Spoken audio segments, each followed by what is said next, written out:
Nabi dan para sahabat belajar la ilaha illallah, baru setelah 13 tahun di Madinah muncul ayat-ayat syariat. Syariat umroh, syariat haji, syariat puasa, syariat tilawah, syariat hijab. Sehingga ketika ayat hijab turun, perempuan-perempuan yang sudah belajar la ilaha illallah selama beberapa tahun tidak lagi sulit untuk menerapkannya. Begitu ayat hijab turun dibacakan oleh Nabi di dalam masjid, semua sahabat-sahabat mendengar itu dengan sangat perhatian. Lalu mereka semuanya pamitan, ya Rasulullah kami ingin pulang. Ngapain pulang? Mau ngasih tahu ke istri-istri kami supaya berhijab. Emang kamu punya istri? Oh ya enggak. Ada yang jomblo berharap punya istri, terus ngasih tahu ke siapa yang jomblo-jomblo? Itulah kasihannya ya. Enggak bisa ngasih tahu ke kakaknya, adeknya, apalah siapalah, mantannya mungkin.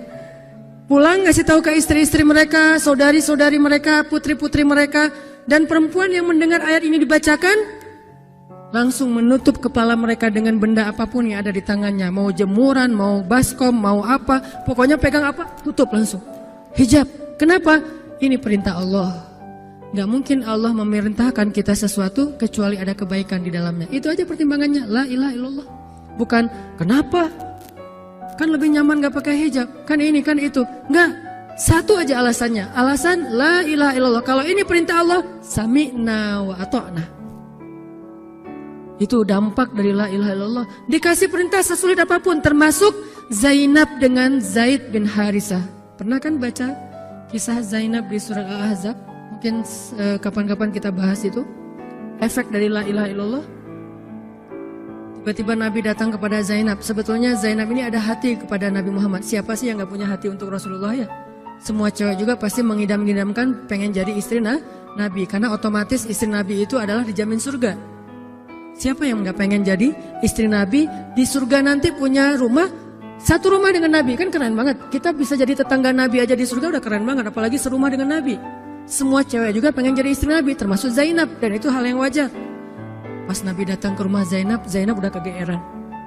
Nabi bilang kepada keluarga Zainab, saya ingin melamar Zainab. Zainab udah bahagia. Untuk Zaid, untuk Zaid, bukan untuk Rasulullah. Zaid? Siapa Zaid? Anak angkatnya Nabi Muhammad SAW, bekas budak. Mirip-mirip dengan Julaibib. Julaibib itu edisi Madinah, Zaid itu edisi Mekah. Ada dua cowok jomblo yang sama-sama pernah diuji dengan masalah jodoh. Zaid edisi Makkiyah, Julaibib edisi Madaniyah. Dua-duanya jomblo. Dua-duanya orang biasa, gak punya daya tarik. Followersnya gak ada, 0. Bukan selebgram sama sekali. Kata Rasulullah, aku melamar Zainab untuk putraku Zaid bin Harithah, anak angkatnya Nabi. Zainab menjawab apa? Ya Rasulullah, saya gak cinta sama Zaid. Jawaban yang sangat wajar kan? Dan jawaban yang paling sering kita dengar sekarang kan? Maaf ya, aku gak ada perasaan, kita jadi adik kakak aja. Itu kan standar ya? Standar banget lah kayak gitu-gitu. Maaf ya, kita jadi temenan aja. Maaf ya, aku gak ada perasaan apa-apa selama ini. Maaf ya, dan segala macam. Dengan bahasa-bahasa halus tapi nolak intinya. Kenapa gak bilang aja, udah gak usah kesini lagi? Kan jelas sih. Ini dengan bahasa, ya Rasulullah, aku tidak cinta kepada Zaid. Karena cinta juga pertimbangan yang penting. Dan Nabi juga tidak mengizinkan kita menikahkan putri kita dengan seseorang yang putri kita tidak berkenan dengannya. Tetap harus ditanya, ya Rasulullah, saya tidak cinta dengan Zaid. Turun ayat. Katakan kepada orang-orang yang beriman, laki-laki dan perempuan, kalau Allah sudah memerintahkan sesuatu, tidak ada kalimat yang keluar dari lisan mereka kecuali sami'na wa ata'na. Nabi bacakan ayat ini kepada Zainab. Zainab mendengar, ya Rasulullah, Allah yang menyuruh ini. Ya kata Rasulullah, sami'na wa ata'na. Kebayang gak tuh? Efek dari apa? La ilaha illallah. Jadi la ilaha illallah itu bukan cuma kalimat zikir, bukan cuma kalimat doktrin ideologi, bukan cuma masalah teologi secara teoritis, bukan. Ini dampaknya kepada akhlak, dampaknya kepada ibadah, dampaknya kepada banyak pilihan hidup dari la ilaha illallah. Orang kalau nggak baik la ilaha illallah pasti susah memilih pilihan-pilihan dalam hidupnya. Kalau tidak baik la ilaha illallah pasti susah untuk berperangai, sabar, memaafkan. Itu semuanya ada hubungannya dengan la ilaha illallah. Sama kayak Abu Bakar, ketika dia sakit hati kepada orang yang memfitnah anaknya, dia cari tahu siapa orang yang pertama menyebar hoax tentang Aisyah. Ketahuan, dilaporin, diperkarakan sama Abu Bakar. Tiba-tiba turun ayat dari Allah, janganlah orang yang memiliki kelebihan harta di antara kalian bersumpah untuk tidak lagi membantu saudaranya gara-gara sakit hati. Hendaklah dia berlapang dada dan memaafkan. Itu perintah Allah, berlapang dada dan memaafkan. Terus konsekuensinya apa? Balasan janji Allah apa? Ala tuhibbuna ayyaghfirallahu lakum? Tidakkah kamu suka jika Allah memaafkan juga kesalahan-kesalahan kamu?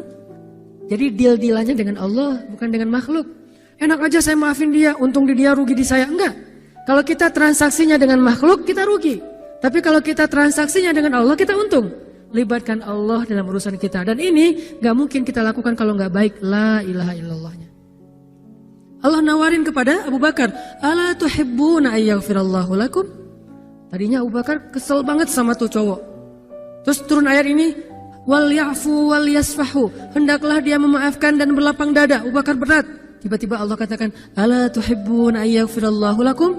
Bala ya Rob. Kata Abu Bakar, tentu ya Allah, kalau gitu saya akan maafkan. Demi supaya Allah memaafkan kesalahan saya. La ilaha illallah. Zainab, sami'na wa ata'na. Ya udah saya terima Zaid ya Rasulullah. Alhamdulillah. Datang Nabi ke Zaid. Zaid mau nggak nikah sama Zainab? Sebetulnya mau banget, tapi nggak pede. Zaid takut Zainab nanti jadi terpaksa menikah dengan Zaid, jadi nggak nyaman. Zaid juga nggak mau menyulitkan Zainab. Ya Rasulullah, saya nggak pantas untuk Zainab. Kata Zaid. Dibacakan lagi ayat ini. Ya Zaid, ini perintah Allah. Oh gitu ya Rasulullah. Sami'na wa ata'na. Buat Zaid sih gampang lah ya.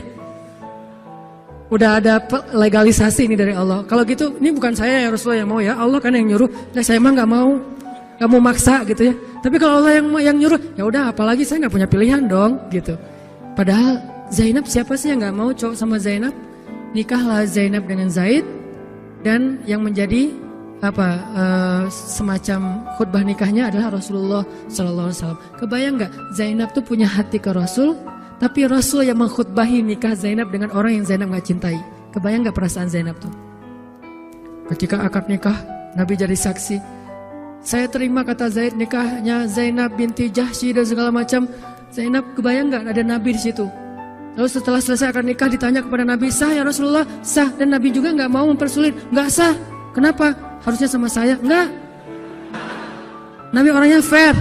Nabi orangnya bijaksana. Orangnya dewasa. Gak kayak kita. Kita tuh bahaya banget jadi saksi kalau jadi mantan. Pasti gak sah. Dan Nabi gak gitu. Sah langsung di kali pertama. Kebayang Nabi memberi nasihat kepada Zainab, nasihat kepada Zaid. Zainab, aduh kenapa bukan Nabi, kenapa Zaid? Tapi apa? La ilaha illallah. Allah gak nyuruh sesuatu kecuali ada kebaikan di dalamnya. Percaya banget. Itu la ilaha illallah. Udah percaya banget. Zainab yakin, ini perintah Allah, ya sudah saya lakukan.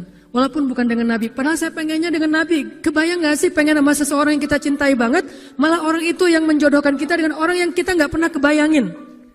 Amit-amit. Jangan dia ya Allah, jangan dia, dia. Kan berat tuh. Yang saya sering cerita, jangan saya.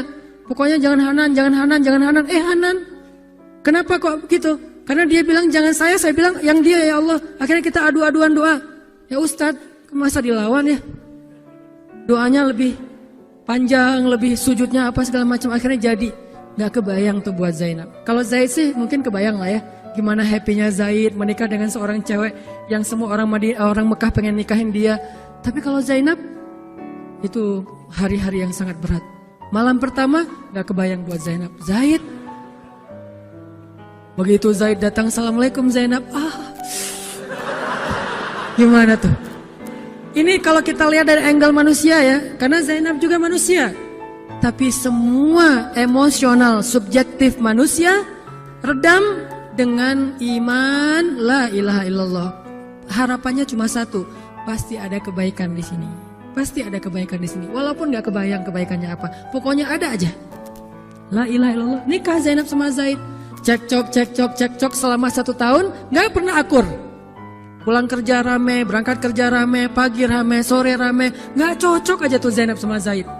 Berkali-kali datang berdua sama ke Rasulullah, ya Rasulullah nasihati kami. Udah dinasihati, pulang rame lagi. Di mobil aja berdua rame, macet apa segala. Ya udah nikmati aja, rame gara-gara macet. Terus aja kayak gitu. Pokoknya selama 1 tahun mereka sering percekcokan rumah tangga. Jadi kalau kita ngelihat ada keluarga yang mungkin baru menikah kemudian bercerai, jangan menjudge mereka. Karena menikah itu ibadah, perintah Allah. Itu lebih baik daripada tidak menikah tetapi sudah melakukan banyak perbuatan dosa. Walaupun akhirnya nauzubillah ada hal-hal di luar dugaan, maka la'allahu khair, mudah-mudahan ada kebaikan. Mereka berani menikah muda aja kita harus acungkan jempol. Mereka berani menikah muda aja kita harus respect. Kan saya sering bilang no judgment, respect to other kan. Berani mengambil keputusan menikah muda, baru berhijrah udah langsung menikah. Itu bukti dari iman. Kenapa kita menjudge seolah-olah kita lebih baik dari dia? Emangnya kita berani melakukan hal yang mereka lakukan? Gak berani buktinya. Berarti dia lebih baik daripada kita. Walaupun kesudahannya, kalau mereka bercerai setelah menikah baru beberapa lama, ada yang lebih soleh dari mereka juga bercerai baru setahun menikah. Zainab dengan Zaid, dua-duanya dijamin surga. Dua-duanya dijamin surga. Pernikahan mereka cuma bertahan setahun. Setahun kemudian, Zaid datang kepada Rasulullah. Zaid bilang, ya Rasulullah, kayaknya udah gak bisa dipertahankan hubungan saya dengan Zainab. Zaid, sabar. Rasul ketika Zaid mau datang sebetulnya udah dapat bocoran dari Allah. Allah udah ngejapri Rasulullah dalam bentuk ilham. Japrian Allah kan ilham ya. Japrian kita kan WA, itu juga habis kuota gak kebaca-baca. Kalau japrian Allah ke Rasul ilham. Ilhamnya apa? Kalau nanti Zaid datang, nanti baca di surat Al-Ahzab. Kalau nanti Zaid datang kepadamu meminta nasihat tentang Zainab, bilang kepada Zaid, ceraikan istrimu. Kalau udah diceraikan, nanti kamu nikahi Zainab. Ini perintahnya juga berat buat Nabi nih. Kebayang gak sih anak angkat kesayangan Nabi yang selama ini baik banget sama Nabi, tiba-tiba dia punya masalah dengan istrinya, disuruh cerain dengan niat kalau udah cerai nanti dia yang nikahin. Kan gak kebayang tuh buat Nabi. Ditambah lagi Nabi itu orangnya ra'fah banget, sangat gak enakan. Kita aja gak tega kayak gitu. Emang ada yang tega kayak gitu? Gak tega kan? Zainab mantan kita sih. Sekarang cowok itu datang ke kita, suaminya Zainab. Ustadz, gimana nih Zainab? Perlu saya pertahankan? Emang kalian dari awal udah gak cocok, cerai aja deh. Kenapa? Bentar lagi gue mau nikahin Zainab. Gak kebayang kan? Kok Ustadz ngomong kayak gitu? Dapat ilham. Berat kan? Nabi itu kayak gitu loh, kondisi emosional beliau yang zulzilu, terguncang. Gimana nih caranya? Saya nggak enak banget, nggak tega banget sama Zaid. Kebayang wajah Zaid polos gitu. Ya Rasul gimana nih? Aduh, mau dibilangin ceraikan aja nggak tega. Mau dibilang pertahan tapi Nabi bilang suruh cerai, Allah suruh ceraikan. Akhirnya Nabi memilih emosionalnya, bukan perintah Allah. Wahai Zaid, tahan istrimu, jangan ceraikan. Padahal kata Allah suruh ceraikan. Lihat beratnya Nabi waktu itu. Akhirnya Zaid pulang, gitu ya Rasul. Ya pulanglah Zaid, Nabi gak enak banget sama Allah. Terus akhirnya Zaid sampai ke rumah, namanya Allah yang nyuruh kan gak bisa dirubah ya. Kun fayakun, cerai juga tuh walaupun Nabi bilang sudah bertahan. Allah marah kepada Nabi. Kata Allah, kamu merasa gak enak kepada manusia, tapi kamu merasa enak kepada saya. Diadu oleh Allah tuh coba, emosional.